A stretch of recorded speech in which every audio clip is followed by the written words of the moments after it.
Let me just jump over to Iraq, and I'll start with the yellow gumball number 5. The number 5 is just to the west now of Tal Afar, and I have it there because Mosul, as you know, the Battle of Mosul has now completed. But since the battle has completed, again, the less glamorous but just as important phase of stabilization and humanitarian support is very much underway. And again, this is very important. The reason we brought almost 70 countries here to the State Department in March was to make sure we had the resources necessary for the post-ISIS phase in Mosul. In total in Mosul, we saw 940,000. The scale of Mosul compared to Raqqa is just, it's really hardly not even comparable. Raqqa, as I mentioned, we think there's about 25,000 civilians in Raqqa. Mosul is a city of about 1.5 million people. Displaced from Mosul, total, about 940,000 Mosulawis were displaced from the fighting, but most importantly, all of them received aid. This is almost, again, unprecedented in terms of a humanitarian response. You did not see thousands of people stranded. All of them received aid and assistance, and this was because of the planning that went into the humanitarian response plan together with the military plan. Of the $2 billion that was raised in March, that's about $500 million or so from the U.S. Again, the ratio that we've mentioned before, we try to make sure that it's about 3 or 4 to 1 in terms of coalition contributions to U.S. contributions when it comes to stabilization and humanitarian response, and that's a ratio we are looking to grow over the coming weeks. Currently in Mosul, about 838,000 people remain displaced. We've had returnees of about 240,000. We're working very hard now in West Mosul. When I say we, I mean the government of Iraq, our coalition, the United Nations, and the people of Nineveh province on stabilization projects. So in West Mosul, where the damage is far more extensive than East Mosul, engineers, part of our stabilization program, funded in part by our coalition, they've assessed about 200 schools, 20 electrical substations, 7 sewage treatment plants, hospitals, police stations, again, demining, making sure they're refurbished to set the conditions for people to return.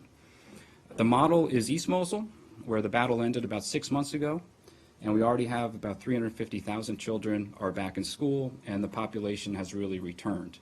And if you talk to people who have walked the streets of East Mosul, I think they come back with that story, seeing it with their own eyes. A lot of problems, to say the least, but we're seeing people return to their homes, and we're seeing life return. Long-term reconstruction, as the Secretary mentioned, we're focused on the immediate stabilization. Long-term reconstruction is not, again, don't look to the United States to fit the bill for long-term reconstruction. This is an international problem. ISIS is a challenge for the entire world. That is why we built a coalition of 74 partners, one of the largest coalitions in history. And I also give great credit to the Iraqi government, because they are looking to fund, how to fund their long-term reconstruction needs. They have a standby arrangement with the IMF, and they just passed a very difficult budget amendment through their parliament. This is the kind of difficult stuff that doesn't get much attention, but that really pays dividends down the road. That releases another nearly $1 billion from the IMF. The Iraqi government unveiled their, what they call 2030 vision to the World Bank a couple weeks ago about reforms that they are committed to help fuel their international financing of their reconstruction. And Kuwait, His Highness the Emir Sheikh Sabah, has announced that Kuwait will host a long-term reconstruction conference for Iraq probably in the early part of next year. So those are obviously efforts that we will support. When it comes to the next phase of the ISIS campaign in Tal Afar, that will probably be the next battle. It'll happen at a time of the choosing of the government of Iraq.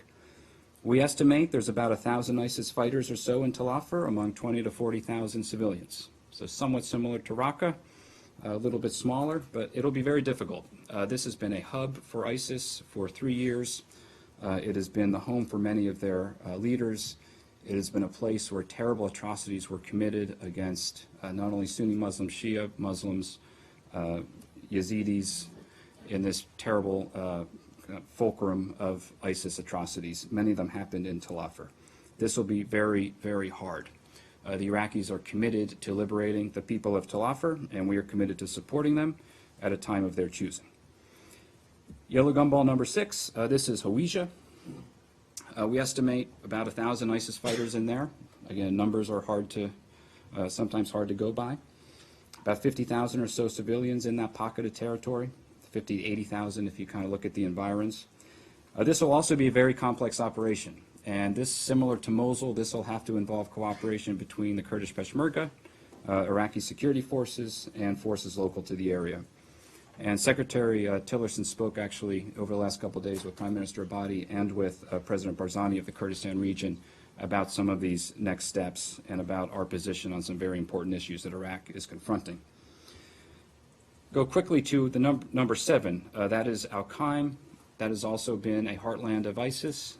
We will support the Iraqi security forces as they clear that and restore sovereignty to their border with legitimate Iraqi security forces, and we're, of course, preparing for that. Number 8, I'll just do 8 and 9 quickly. 8 and 9 are important because this is kind of the phase after ISIS, and we're asked a lot about what comes after ISIS. So number 8, this is the main border crossing between Iraq and Jordan. It's about $1 billion a month commerce route, very important for our key ally of Jordan, of course very important for Iraq, the government of Iraq, and also Anbar province. The Iraqis and the Jordanians have been working now to set the conditions to open that highway, and we hope that can happen fairly soon and give them great credit for what they're putting in place. To get that open, that $1 billion a month commerce route, that's very important for the future of this region, and obviously something that we are supporting both governments, encouraging them to move forward on that. And number 9, the Arar border crossing with Saudi Arabia. This is a border crossing that has been closed since 1990. Multiple U.S. administrations have encouraged an opening between Iraq and Saudi Arabia. Those doors have remained closed really for decades. But we achieved a breakthrough, the Iraqis and the Saudis, an initiative that they really launched on their own, a breakthrough between Baghdad and Riyadh, which has now led to not only exchanges of visits, but exchanges of key ministers, and talking now about opening that key border crossing for the first time since 1990. Again, a critical commerce route, and that's how you can kind of see the post-ISIS situation come into shape. That's very important, which is why I wanted to include the 9 on the map.